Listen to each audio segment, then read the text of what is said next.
kotika yo te kolo ata bapasi lutinga ebi okosaka te kolo yawe yoza fidele yonde likondi yawe kolo nsima bomoi nanga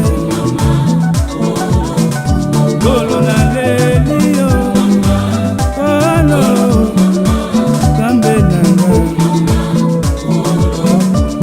mpona mboka kongo kolo dayosala yawe.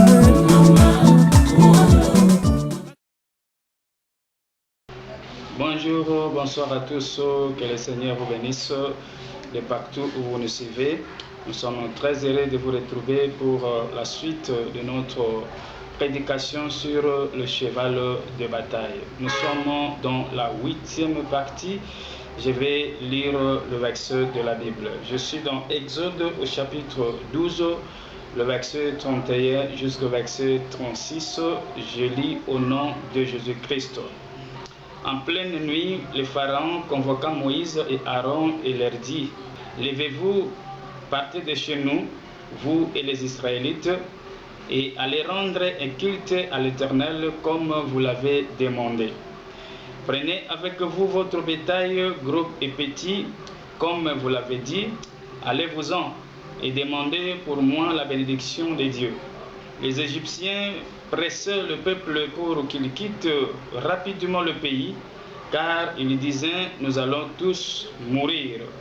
Le peuple, emportant sa pâte à paix avant que le nul levé, ils enveloppèrent leurs corbeilles à pétrir dans leurs manteaux et les chargèrent sur leurs épaules. Par ailleurs, les Israélites s'étaient conformés aux instructions de Moïse. Ils avaient demandé aux Égyptiens des objets d'argent et d'or ainsi que de vêtements. L'Éternel leur avait fait gagner la faveur des Égyptiens qui leur avaient donné ce qu'ils demandaient. C'est ainsi qu'ils dépouillèrent l'Égypte. Je lis encore 1 Corinthiens au chapitre 6e, le verset 9 jusqu'au verset 11e. Ne savez-vous pas que ceux qui pratiquent l'injustice n'auront aucune part au royaume de Dieu? Ne vous y trompez pas. Il n'y aura point de part dans l'héritage de ce royaume pour les débauchés, les idolâtres, les adultères, les pervers ou les homosexuels, ni pour les voleurs, les avares, pas plus que pour les ivrognes et les calomniateurs ou soit encore le malhonnête. Voilà bien ce que vous étiez, certains d'entre vous. Mais vous avez été lavés, vous avez été purifiés du péché, vous en avez été déclarés justes au nom de Jésus-Christ et par l'Esprit de notre Dieu. Je vais rapidement au chapitre 15 de ce même livre de 1 Corinthiens, au chapitre 15, le verset 50 jusqu'au verset 54. Je lis au nom de Jésus-Christ. Ce que j'ai dit, frères, c'est que nos corps de chair et de sang ne peuvent accéder au royaume de Dieu. Ce qui est corruptible ne peut avoir part à l'incorruptibilité. Voici, je vais vous révéler un mystère. Nous ne passerons pas tous par la mort, mais nous serons tous transformés. En un instant, en un clin d'œil, au son de la trompette dernière, car lorsque cette trompette retentira, les morts ressusciteront pour être désormais incorruptibles, tandis que nous serons changés. En effet, ce corps corruptible doit se revêtir d'incorruptibilité et ce corps mortel doit revêtir l'immortalité. Lorsque ce corps corruptible aura revêtu l'immortalité, lorsque le corps corruptible aura revêtu l'incorruptibilité et que ce corps mortel aura revêtu l'immortalité, alors se trouvera réalisée cette parole de l'Écriture qui dit: la victoire totale sur la mort a été remportée. Prions le Seigneur. Père très saint, il est temps encore une fois de plus que nous puissions t'écouter. Parlez-nous afin que nous soyons sauvés. Parlez-nous afin que nous soyons préparés moralement, spirituellement et pourquoi pas même physiquement afin d'hériter ton royaume le jour de l'enlèvement. Nous voulons en sorte que Seigneur, tu puisses disposer nos auditeurs et auditrices de partout et que cette parole soit une bénédiction pour nous tous. Au nom de Jésus-Christ, Amen.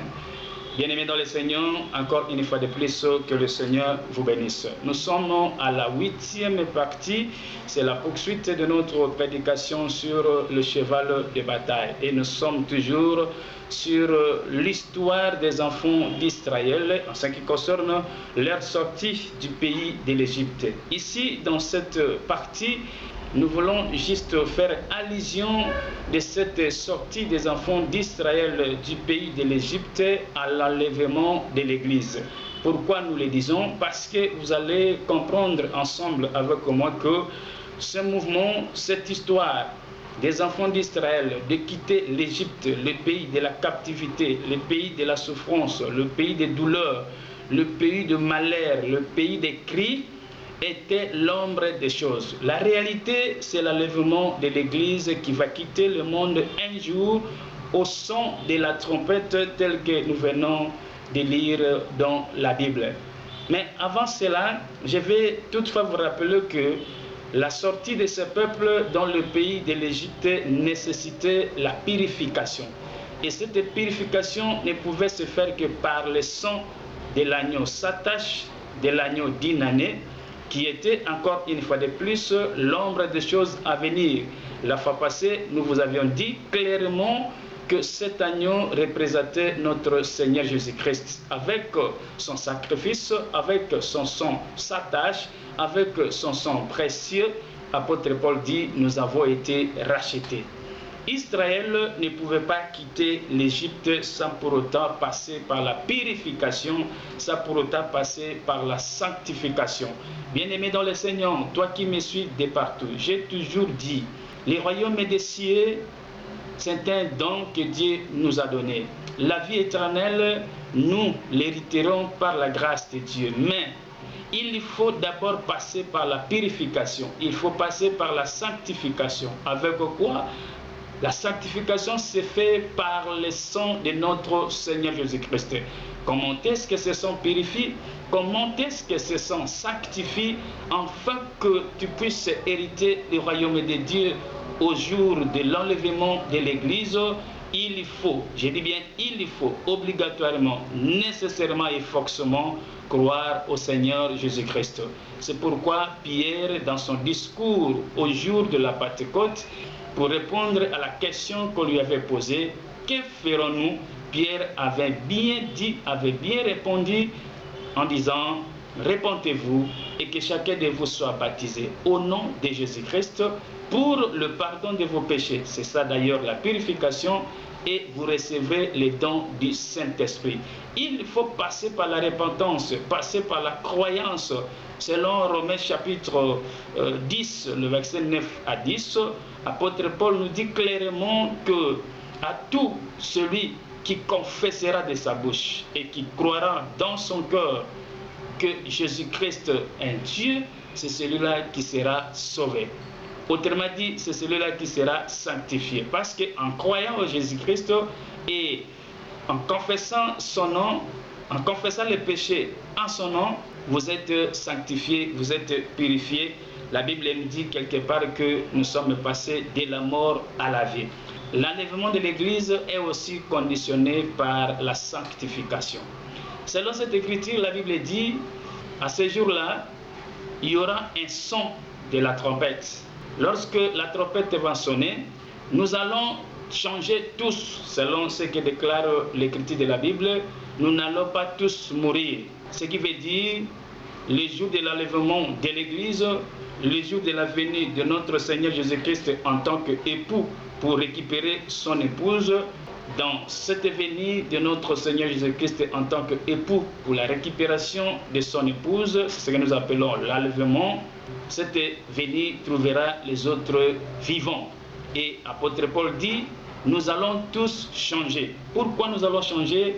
parce que ce corps mortel que nous portons, ce corps corruptible que nous avons, n'héritera jamais le royaume des cieux. Il faut que ce corps mortel prenne l'immortalité. Il faut que ce corps corruptible porte l'incorruptibilité. Et qu'est-ce qu'il fera que le corps mortel porte l'immortalité?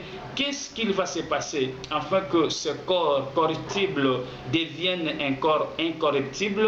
C'est lorsque le son de la trompette va retentir. La Bible déclare que nous allons tous changer. Bien sûr, pourquoi nous allons changer? Et faites attention, qui vont changer? Je vais vous rassurer et vous rappeler que ceux qui auront changé, c'est ceux qui avaient crié au Seigneur Jésus-Christ, c'est ceux qui avaient été purifiés, sanctifiés par le sang de l'agneau sans tache, comme les enfants d'Israël dans le pays de l'Égypte. Une fois que tu crois au Seigneur, aujourd'hui, comme je viens de le dire, tu confesses tes péchés, tu crois au Seigneur Jésus-Christ dans ton cœur comme ton Dieu et ton Sauveur, tu es sanctifié du péché. En commençant par le péché adamique, tu as maintenant le pardon du péché. Autrement dit, tu es sanctifié et purifié. C'est toi, au jour du son de la trompette, qui va changer. C'est toi qui vas changer. Tu vas porter un corps incorruptible. C'est ce qui va te permettre maintenant d'être enlevé à la rencontre de l'époux dans les airs. C'est pourquoi j'avais raison de dire dès le début de cette émission que l'événement, le mouvement de la sortie des enfants d'Israël dans le pays de l'Égypte, cela fait allusion à l'enlèvement de l'Église. Il fallait que les enfants d'Israël soient purifiés par le sang de l'agneau qui est l'image de notre Seigneur Jésus-Christ. Ce qui veut dire l'Église doit être nécessairement sanctifiée, purifiée par le sang de Jésus-Christ, le sang d'un homme innocent, un homme pur, un homme sans défaut, sans tache. Pilate l'avait déclaré ce jour-là que je n'ai pas vu de mal à cet homme. Ce qui veut dire cet homme est juste, est pur. Il est comme l'agneau sans tache d'une année qui a été immolé cette nuit-là en Égypte. Et c'est ce sang-là qui va permettre aux croyants, à l'Église, d'être sanctifiés, d'être purifiés, afin qu'ils aient l'opportunité d'être enlevés ce jour-là à la rencontre de l'époux. Autre chose que nous devons reconnaître, selon l'histoire d'Exode au chapitre 12, et là nous venons de lire, et en remontant un peu en haut, nous avions compris une chose, que le même sang de l'agneau sans tache, le même sang de cet agneau pur, avait servi de signe pour les enfants d'Israël. Lorsque l'ange destructeur était venu la nuit pour éliminer tout le premier-né égyptien, les enfants d'Israël étaient épargnés à cause de ce signe du sang, parce que Dieu avait dit à Moïse de recommander aux enfants d'Israël d'appliquer le sang de l'agneau sur les poteaux et sur le linteau de leur maison. Et la Bible dit, ce sang leur avait servi de signe. Lorsque nous disons que cette histoire, nous la faisons allusion à l'Église et à l'enlèvement de l'Église, qu'est-ce que nous voulons comprendre par là? Les sons de Jésus-Christ mêmement nous servent de signes aujourd'hui. Tout celui qui croit au Seigneur Jésus-Christ, il reçoit le Saint-Esprit, n'est-ce pas? Et si vous lisez dans la Bible, quelque part, il est témoigné que le Saint-Esprit en nous est comme un cachet. C'est un sceau que Dieu a mis en nous jusqu'au jour de l'enlèvement. C'est un signe. Et ce sceau-là, le Saint-Esprit, est représenté à l'Église aujourd'hui comme le sang de l'agneau, comme le sang de Jésus-Christ. De la même manière, le sang de l'agneau sans tache en Égypte servait de signe pour les enfants d'Israël, afin d'être épargnés à la colère de l'ange destructeur pendant la nuit. C'est de la même manière que l'Église du Seigneur, lorsque je dis l'Église du Seigneur, je fais allusion à tous ceux qui ont crié au Seigneur Jésus-Christ comme Dieu et Sauveur. En confessant le péché, en croyant au nom de Jésus-Christ, en recevant le baptême en son nom, nous recevons alors le signe qui est le signe du sang, qui est représenté au Saint-Esprit en nous, comme un cachet, comme un sceau, jusqu'au jour de l'enlèvement. La Bible d'ailleurs déclare quelque part que c'est à travers ce Saint-Esprit que nous nous sommes adoptés.